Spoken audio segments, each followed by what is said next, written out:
Everybody, it's Michael again. Today, in our talk, we're going to be talking about listening beyond the noise, transforming our anger into compassion. Let me ask you, have you ever said something in a moment of anger and instantly regretted it? Someone said or did something, and all of a sudden there was a flash. You felt something inside.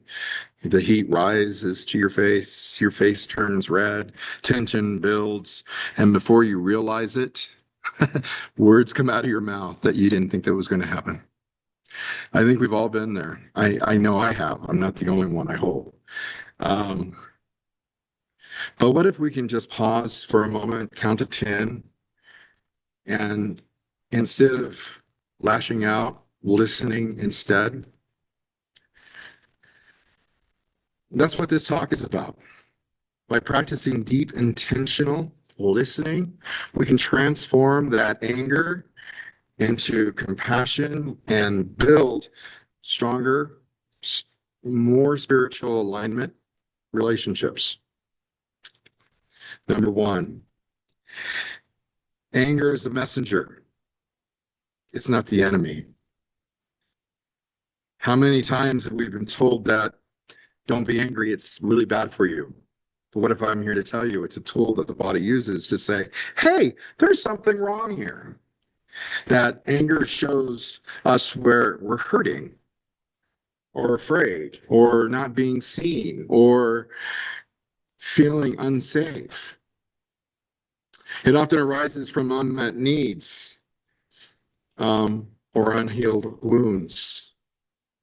Charles Fillmore, our co-founder of Unity, taught that emotions like anger have spiritual roots that can redirect our energy for transformation.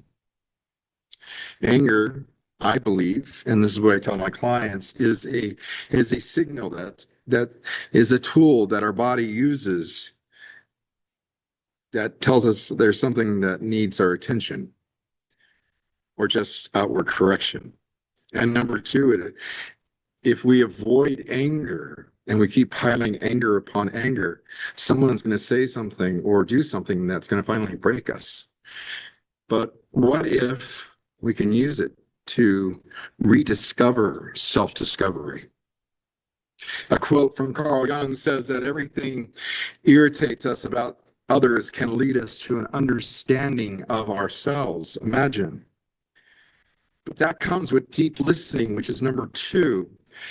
Deep listening creates a space where healing can happen. In James 1:13 or 1:19, it says, and James is one of my heroes in the Bible, he states that, let everyone be quick to listen, slow to speak, and slow to anger. Listening helps us to interrupt that cycles of reacting. In Unity Metaphysics, I love this. The ears represents the spiritual faculties of understanding. And that's what Charles Fillmore says, that spiritual understanding unfolds through listening. And how many times do we get a chance to listen? I mean, active listening that comes from here to be present in the moment. Listening to others, our body's intuition, and listening to ourselves is just as important as listening to everybody else. Here's another quote that I have from David Asheberger. He says, being heard is so close to being loved that for the average person, they almost are indistinguishable. We've all been there. We've all know what it's like when someone actually hears us and sees us. It brings healing to the heart. The point three that I want to say is compassion is an outcome of conscious choice. Forgive them. Father, forgive them, for they know not what they do. Luke 23:34. Compassion is the fruit of pausing, listening, and choosing love over reaction. We're not called to suppress our anger, but to transform it. Another quote from Fillmore said that through Christ within, we have the power to reframe our emotions as a doorway to truth. Compassion starts with us recognizing our triggers without judgment, from a place where we can extend grace to others. A quote from Rumi says that wounds is a place where light enters. So I leave you with this.